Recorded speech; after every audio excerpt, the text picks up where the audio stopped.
നമസ്കാരം. നിയമസഭാ സമ്മേളനം വെട്ടിച്ചുരുക്കി. ശബരിമല സ്വർണ്ണപ്പാളി വിവാദത്തിൽ തുടർച്ചയായ പ്രതിപക്ഷ പ്രതിഷേധത്തെ തുടർന്നാണ് ഒരു ദിവസം നേരത്തെ സമ്മേളനം അവസാനിപ്പിച്ചത്. പ്രതിപക്ഷ അഭാവത്തിൽ 11 ബില്ലുകളും പാസാക്കി.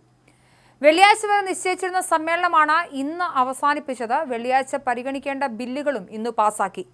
ശബരിമല സ്വർണ്ണപ്പാളി മോഷണവുമായി ബന്ധപ്പെട്ട് പ്രതിപക്ഷം സഭയിൽ ശക്തമായ പ്രതിഷേധം സംഘടിപ്പിക്കുകയും അത് സഭ സ്തംഭിപ്പിക്കുന്ന സാഹചര്യത്തിലേക്ക് നീങ്ങുകയും ചെയ്തതിന്റെ അടിസ്ഥാനത്തിലാണ് തീരുമാനം. ശബരിമല സ്വർണ്ണമോഷണത്തിൽ നിയമസഭയിൽ നാടകീയ രംഗങ്ങളാണ് ഇന്നും അരങ്ങേറിയത്.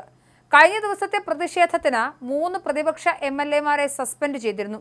M. Vincent, Sanish Kumar, Roji M. John എന്നിവരെയാണ് സസ്പെൻഡ് ചെയ്തത്. തിങ്കളാഴ്ച തൊട്ട് പ്രതിപക്ഷം സഭാമര്യാദകൾ ലംഘിച്ചെന്ന് മന്ത്രി MP രാജേഷും പറഞ്ഞു. സഭയ്ക്കകത്താകെ ഭീകരാന്തരീക്ഷം സൃഷ്ടിച്ചു. വനിതകളടക്കമുള്ള സുരക്ഷാ ജീവനക്കാരെ കയ്യേറ്റം ചെയ്തു. ശാരീരികമായി ഉപദ്രവിച്ചു. സഭയുടെ അന്തസ്സിന് നിരക്കാത്ത പ്രകോപന മുദ്രാവാക്യങ്ങൾ മുഴക്കി. മുഖ്യമന്ത്രിക്ക് നേരെ പാഞ്ഞെടുത്തെന്നും മന്ത്രി MP രാജേഷ് ആരോപിച്ചു. പരിക്കേറ്റ ചീഫ് മാർഷൽ ഷിബുവിന് ശസ്ത്രക്രിയ വേണമെന്നും മന്ത്രി പറഞ്ഞു. പ്രതിപക്ഷത്തിന്റെ അസാന്നിധ്യത്തിലാണ് MLA-മാർക്കെതിരായ നടപടിയെടുത്തത്. അതേസമയം ഭരണപക്ഷം ഒളിച്ചോടിയെന്ന് പ്രതിപക്ഷം വിമർശിച്ചു. 3 MLA-മാരുടെ സസ്പെൻഷൻ അംഗീകാരമായി കാണുന്നുവെന്ന് പ്രതിപക്ഷ നേതാവ് VD സതീശൻ പറഞ്ഞു. നടപടി ഒരു തെറ്റും ചെയ്യാതെയാണ്. ആ ആക്രമണവും നടന്നിട്ടില്ല. ഒരു ആക്രമണവും നടന്നിട്ടില്ല. സ്പീക്കറും സർക്കാരും ഗൂഢാലോചന നടത്തിയെന്നും VD സതീശൻ ആരോപിച്ചു. പേടിപ്പിക്കാൻ നോക്കേണ്ടെന്നും അദ്ദേഹം പറഞ്ഞു. ബുധനാഴ്ച മന്ത്രിമാർ ഉൾപ്പെടെ ഭരണ പ്രതിപക്ഷാംഗങ്ങൾ നടുത്തളത്തിൽ ഇറങ്ങിയതോടെ അസാധാരണ സംഭവങ്ങൾക്കാണ് സഭ വേദിയായത്. സ്പീക്കറുടെ ഡയസിലേക്ക് തള്ളിക്കയറാൻ ശ്രമിച്ച പ്രതിപക്ഷ അംഗങ്ങളും വാച്ച് ആൻഡ് വാർഡും തമ്മിൽ ഉന്തും തള്ളുമുണ്ടായി. അസാധാരണ സംഭവങ്ങൾക്ക് സാക്ഷ്യം വഹിച്ച ഇന്നലത്തെ സമ്മേളനത്തിൽ വാവിട്ട വാക്കുകൾക്കും ഒട്ടും കുറവുണ്ടായില്ല. അതേസമയം കടകംപള്ളി സുരേന്ദ്രന്റെ വക്കീൽ നോട്ടീസ് നിയമപരമായി നേടുമെന്നാണ് പ്രതിപക്ഷ നേതാവ് VD സതീശൻ വ്യക്തമാക്കിയത്. ഏത് കോടീശ്വരനാണ് അയ്യപ്പന്റെ ദ്വാരപാലക ശില്പം വിറ്റതെന്ന് കടകംപള്ളി സുരേന്ദ്രൻ പറയണമെന്നാണ് VD സതീശൻ ആവശ്യപ്പെട്ടത്.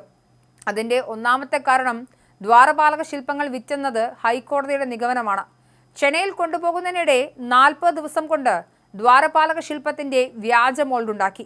യഥാർത്ഥ ദ്വാരപാലക വിഗ്രഹം വലിയൊരു തുകയ്ക്ക് വിറ്റെന്നാണ് ഹൈക്കോടതി പറഞ്ഞിരിക്കുന്നതെന്നും സതീശൻ പറഞ്ഞു. വാങ്ങിയ ആളെയും കബളിപ്പിച്ചിട്ടുണ്ട്. കട്ട മുതലാണെന്ന് അയാളോട് പറഞ്ഞിട്ടില്ല.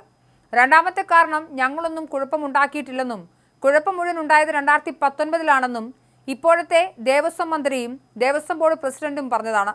അന്നത്തെ ദേവസ്വം മന്ത്രിക്ക് അതിൽ പൂർണ്ണമായ ഉത്തരവാദിത്തമുണ്ട്. ഉണ്ണികൃഷ്ണൻ പോറ്റിയെ അറിയില്ലെന്ന് കടകംപള്ളി സുരേന്ദ്രൻ പറയില്ലല്ലോ. ഉണ്ണികൃഷ്ണൻ പോറ്റിയും കടകംപള്ളി സുരേന്ദ്രനും തമ്മിൽ അന്നും ഇന്നും നല്ല ബന്ധമുണ്ടെന്നും അദ്ദേഹം ചൂണ്ടിക്കാട്ടി. ദ്വാരപാലക ശില്പം വിറ്റെന്ന് പറഞ്ഞത് കോടതിയാണ്. കോടതി വിധിയുമായി ബന്ധപ്പെട്ട ചോദ്യങ്ങളാണ് പ്രതിപക്ഷം ഉന്നയിച്ചത്. അന്നത്തെ ദേവസ്വം മന്ത്രിയാണ് കടകംപള്ളി. ഏത് കോടീശ്വരനാണ് ദ്വാരപാലക ശില്പം വിറ്റതെന്ന് പറയണമെന്നാണ് ഞാൻ ആവശ്യപ്പെട്ടത്. ദ്വാരപാലക ശില്പം വിറ്റതിൽ അന്നത്തെ ദേവസ്വം മന്ത്രിക്കും ദേവസ്വം ബോർഡിനും ഉത്തരവാദിത്തമില്ലേ? ഞങ്ങൾ വിചാരിച്ചത് സ്വർണം മാത്രമേ എടുത്തുള്ളെന്നാണ്.